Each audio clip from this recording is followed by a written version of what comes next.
Hello, hello, creatives. I hope you are enjoying this time of year as the leaves are changing, the weather is changing, and autumn is definitely in full gear.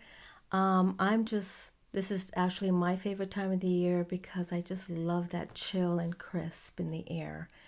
Since this is Thanksgiving week and Thanksgiving is in a few days, I wanted to do a quick, probably short episode in this podcast. I wanted to talk about gratitude. And before you stop this podcast and pause the video, I know the term gratitude is overused and even taken for granted, right? Because we've heard of the word gratitude and the phrase you should be grateful for a lot of things and count your blessings and all that. And unfortunately, because we've heard so much of it, that we've become not only taken it for granted, but we've become almost numb to it and what it really means to be grateful. So I can't help it, but I really do want to talk about some of the things that help us get into that mindset of gratitude and being grateful. Because I know that it's difficult sometimes to be grateful when you're at a place where maybe you're challenged with something is going on in your life, and it's really hard to find gratitude, or it's really hard to really experience and feel grateful. I get it, especially when we're in a stressful time, and during the holidays there's a lot of stress going on, and then we're also faced with the challenges of loved ones that kind of trigger us and make it difficult sometimes to be truly grateful. So I get it, and that's why I wanted to do this podcast, because sometimes it's important to think about how can I get to that place of being grateful. Because sometimes the term or the idea of gratitude and being grateful can feel like a big thing to get to, right? It just feels like, well, I'm at this place, which isn't good. I'm not at a good place. I'm having a difficult time. It's hard to get from here to there. And then we feel guilty, like, gosh, I'm just not grateful for things. And so, I wanted to tell you that if you're having a hard time getting to a place of gratitude, you're not alone. This is typical. It's what we experience as human beings, and it's not necessarily a negative trait about us. Unless that's something that you really enjoy, is being in a negative, ungrateful place, which I assume that's not what you want for yourself and for your life. But I think that it's pretty typical and normal to get to a place where sometimes we're just not feeling it, right? We're not feeling grateful. We're not feeling gratitude. So anyway, I'm going to go through a couple of different things. This is something that I went through a few years ago with my Creative Spirit Connection group, and maybe it will be helpful in terms of how you can get to a place of being thankful and grateful. So number one, gratitude gestures.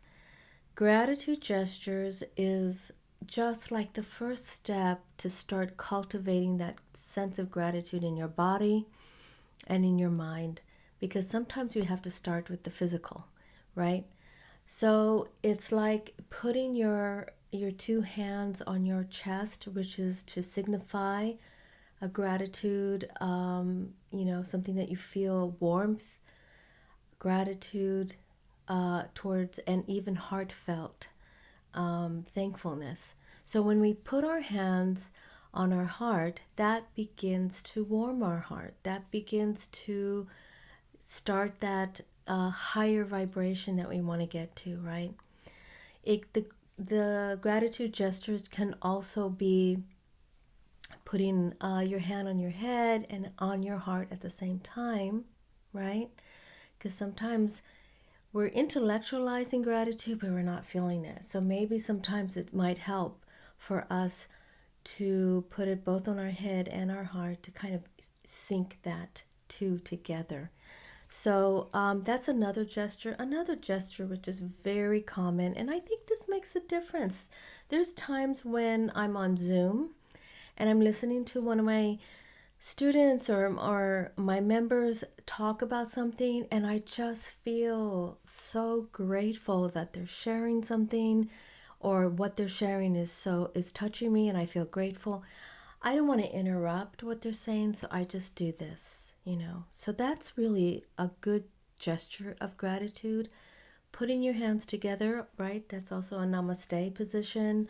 Putting your hands together and having that thankfulness. And don't forget, this sign is what we use as a emoji, right? When we text somebody and we say thank you, right? So when we do that, and we even put it near our heart, that is a symbol and gesture of gratitude. Another thing is mindful gratitude. So sometimes what happens is when we're going through challenging times, we're stressed, and we're pulled in all kinds of different directions, it's really easy to become disconnected and chaotic in our mind. So sometimes we need to become mindful, and then mindful of what the thing that we're grateful for. And how do we do that? We pause. We actually intentionally take a pause. If that means removing yourself from a stressful situation, a triggering situation, and you go into the bathroom and just take a pause, take a deep breath, right? Take a deep breath to pause, grateful gestures on your heart, and then you pick one thing that you can truly be grateful for in that situation. I'm grateful that I can breathe and I'm healthy right now. Or I'm grateful that even though I might be around family that triggers me, there is one person who I can feel grateful that I'm around, right? Or grateful for just the people in your life, grateful for something. There's got to be something, right? And then to be mindful of that one thing that you pick that you can be grateful for, becoming mindful of it. And that means focusing on all the little details, all the meaningful details around that one thing that you can be grateful for. It could be your little puppy. I know when I'm around animals, I'm allergic to cats, but I can tolerate puppies. But when there's something about puppies, right? Especially ones that just want to cuddle up to you, there is a gratefulness that they are right there next to you, sitting on your lap, looking at you. It's just an unconditional love. All those little details about that one thing about your pet can cultivate gratitude in that moment. Remember, it's that's the next thing I want to talk about. It's starting small versus, oh, think about all your blessings or all the things that you should be grateful for. That can feel kind of big and overwhelming. So I say start small. Break it down to some small things. It could be as waking up in the morning and I am so grateful that I'm here. I have a new day. And I know for me, wrapping my hands around that mug of my first cup of coffee, that is something that I can truly appreciate, value, and be grateful for. That always gets me to a place of gratitude also. And being able to recognize that gratitude can look in different ways. It can look like a warm, fuzzy feeling that you feel towards your pet or towards someone. It can look like, oh, I took my first sip of coffee or latte and oh, I just love that taste, right? That can be a little sense of gratitude. Gratitude can even look like, looking out the window and being grateful how beautiful the fall leaves, the fall colors are, and really just focusing on one small thing. So I think it's really important to find ways to find even the little things, multiple things that you can be grateful for and thankful for begin to evolve and accumulate into something bigger. So that's also something to think about, is start small. Finding the silver lining. I know this is a tough one for many of you, especially if you're having a really hard time right now, especially hard time looking or finding the silver lining. But there's always a silver lining. Even if you can't see it right now, you don't have to see it right now. Just set the intention that I may not see it right now, but I bet you there's a silver lining somewhere in this situation. Because sometimes what happens is that silver lining does not reveal itself until later. And it can be weeks, it can be months later. That's why it's always easy for us to look back at an experience that was challenging, and looking back now, sometimes it's years later, I can see the silver lining in that. But when you're in it, in the moment, very hard to see the silver lining. But I want to encourage you to remember those times looking back when it was hard to see the silver lining in those dark times, in those challenging times, but that there was. And when you do that, you can remember that, oh, okay, I'm going to trust that there is a silver lining here. There is a diamond in the dust. There is something there. I'm just going to trust that it's there, even if I can't see it, even if it's very difficult to see right now. And having that trust that that silver lining exists somehow, somewhere in the situation, that can cultivate a feeling of gratitude. So that's just something to remember. And then I'm going to bring it back to creativity, right? Because that's my jam. Creativity is my jam. Creativity breeds gratitude. And I know that's kind of tricky to think about, but I'm going to explain that. I'm going to go a little deeper into that. I know creativity or doing something creative can feel like the last thing you want to do when you're experiencing the opposite of gratitude, right? Remember, when you're in a stressful situation, a challenging situation, really hard and dark times, remember that's a lower vibration, okay? Give yourself validation that, okay, this is where I'm at right now. And don't expect yourself to be at a different place, because it will take time to be at a different place. And you need people in your life that can acknowledge that I know it's a tough time right now for you, and really resist trying to move them out of that place. Just allow them that space to be where they're at, but also remind them that creativity can breed gratitude. Because because we are creative beings, from the minute we're born and brought into this world, we are already equipped with creativity. We are already equipped with that creative spirit and that energy. That means we can find things that will help us get into a place that is a higher vibration.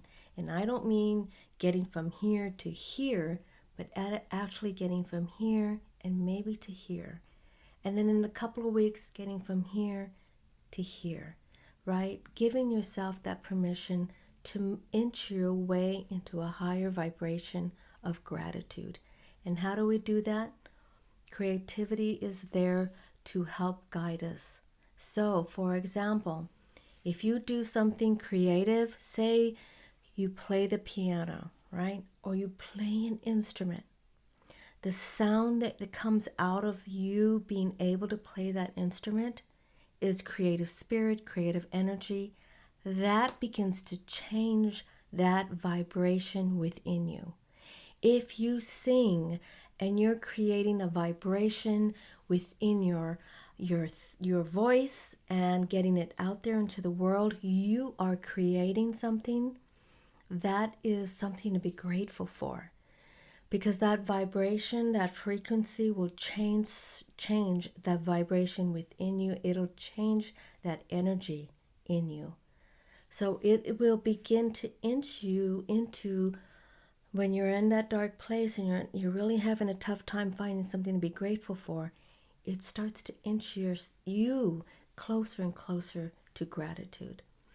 I know when I'm creating something with watercolor or creating a project that I'm putting together, I know in that moment, as I begin to move further and further away from stress, further and further away from that place of I'm having a hard time seeing the things that I need to be grateful for, in that creative process, I feel like what I'm creating is feeding back to me. It is filling me up, and it's cultivating a sense of, gosh, I'm back into center. I'm back at the place of, who I am, because I'm creating something. And then all of a sudden, I start to feel gratitude around that creative process, around the fact that I can be creative in that moment.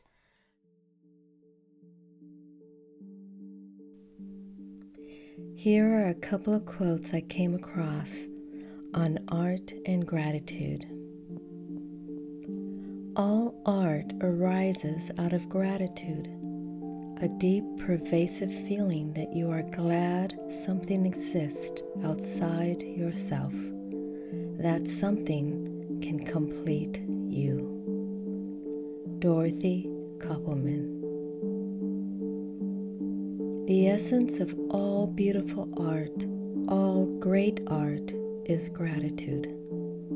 Friedrich Nietzsche.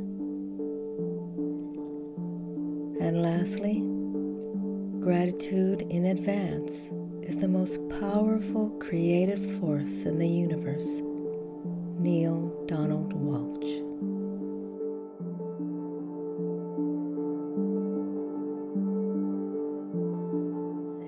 It doesn't have to be a big project. In fact, the simpler the creative practice, the easier that you can fall back into it or enter it, the easier it will be to get to that place of gratitude where you are thankful for your inner artist, thankful that you can create something that can reflect back to you your value, your centeredness, the positive vibrations that creativity creates, the gratitude and the thankfulness that you can create something. So keep that in mind. Creativity breeds gratitude. And one last thing before I sign off, I want to express true gratefulness that I have for all you listeners, those of you watching me on YouTube. Thank you for following me, and thank you for listening to my podcast. I hope this particular podcast for this week, as we go into Thanksgiving, that you might think a little bit about how you can get to that place of gratitude. And I hope that this episode was helpful for that. So happy Thanksgiving.